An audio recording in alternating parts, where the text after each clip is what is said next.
So this morning, Liz Cheney is responding to these dangerous and reckless comments from Donald Trump last night.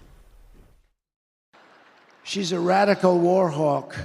Let's put her with a rifle standing there with 9 barrels shooting at her, okay? Let's see how she feels about it. You know, when the guns are trained on her face.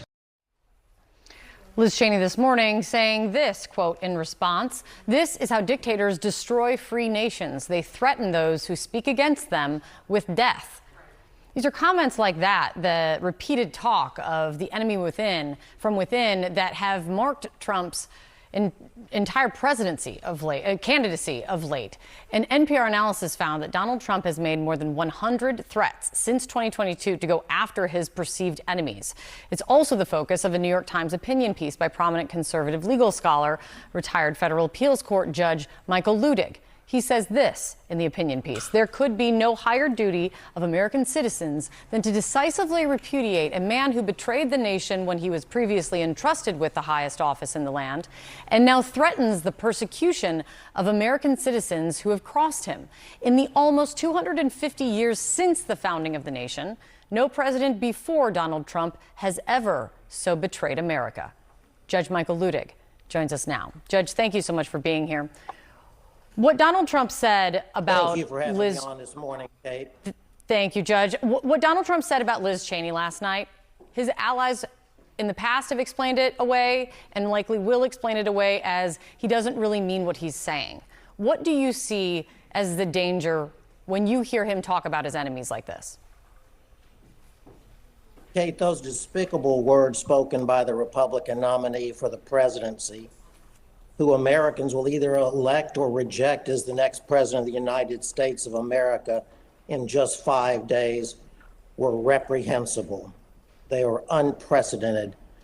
I cannot tell you how many emails and texts I received this morning that just said, "Oh my God." And the only reply to those messages I could think of, Kate, was, "Yes, oh my God." Every citizen of the country, especially Republicans, has an obligation to themselves and to America to watch the video from last night, as I did before coming on this morning, and ponder those un-American words by Donald Trump before they cast their votes on Tuesday. The nation is now on notice, if it was not already. If Americans return Donald Trump to the White House after those comments about our fellow American Liz Cheney, statements that Donald Trump would make about any one of his countless other enemies from within, those who voted for him will get what they deserve.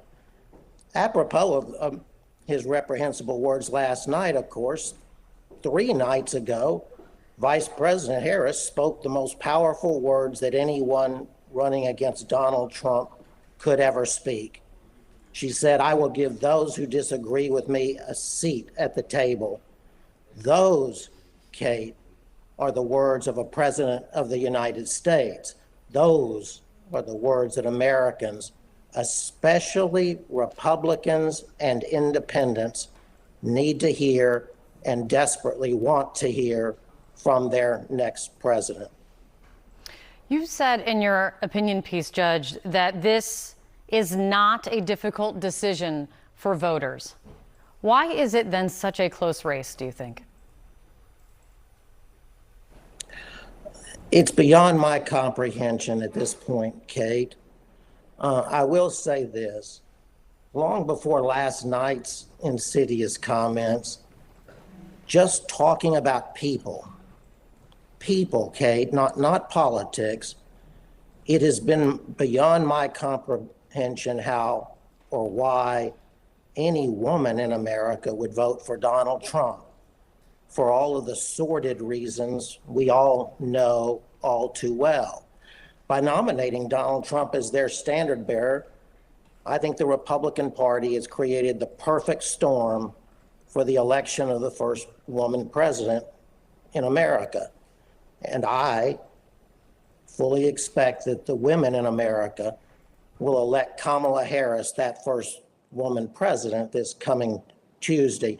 And Kate, if we ever needed a woman president, it is now.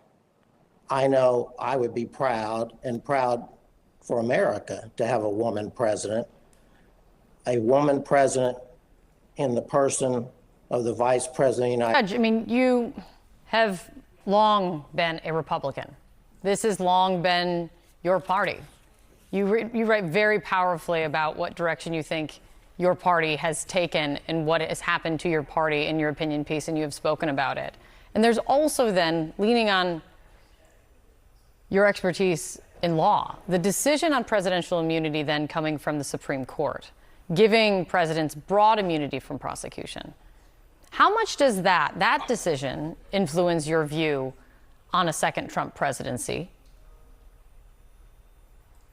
Well, it's not so much important of how it influences my view, but it ought to influence the American people's view of Donald Trump in particular.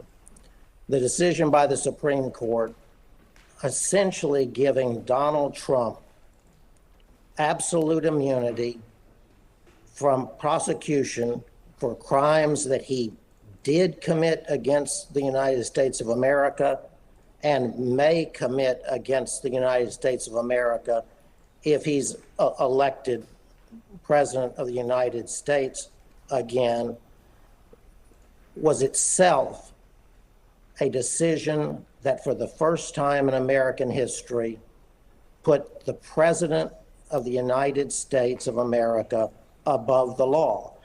No longer can it ever be said that in America, no person is above the law.